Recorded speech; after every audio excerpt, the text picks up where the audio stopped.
Well, we run a really big, complex, integrated communications company with everything from satellites through cellular and mobile networks through to fixed line, including high-speed internet.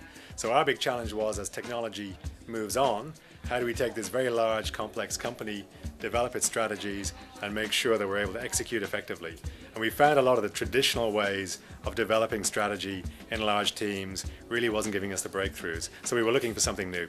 I have used this ASE design shop a number of times because I've found the process to be very well established.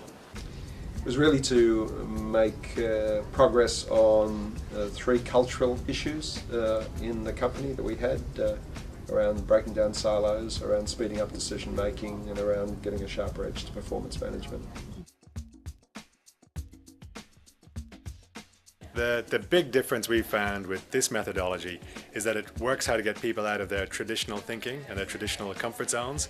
And initially people are very resistant to that. So a lot of our traditional offsites give traditional answers. We found through this process we get some breakthrough thinking, we get real changes in paradigm, and at the end of a 2 or 3 day session we've got people coming out with very different answers, which are often very valuable compared to what we get out of a traditional event.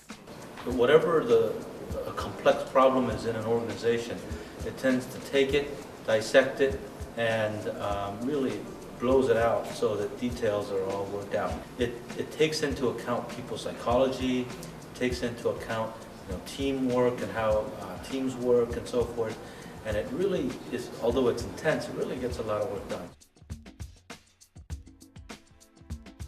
The power and the trust of 70 people trusting each other and just focused on getting the right answers was very powerful.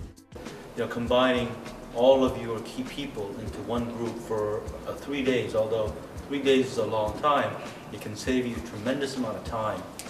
It could save you a year's work or 6 months' work if you're trying to do this, with separate meetings and so forth, because it's really hard to put this together. Very similar to the idea of getting people to step out of their comfort zones. When you get larger groups of people together, you get contributions from a variety of vantage points. And in our experience, you also get people who actually understand specific components of the business, but are able to stay in one room with everybody else and put those together like a jigsaw and come up with an answer. Of course, it needs to be facilitated very carefully. And again, in our experience, the facilitation here is top-notch. So I think it's not just the facility or the methodology, you also need to make sure you got the facilitators to get the right answer.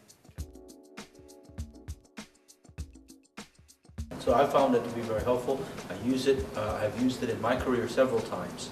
The potential exists for it to endure, and certainly for us in the areas where we focused, which were mainly around how do we differentiate and how do we pull that strategy into execution, then that has endured very much. But it has required quite a bit of effort to institutionalize that back in the company well after the event and to keep servicing that.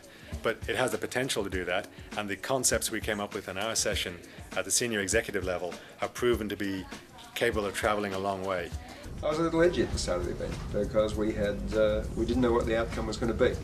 We were putting on a whole host of issues that needed to be solved, and we didn't know what the solution was.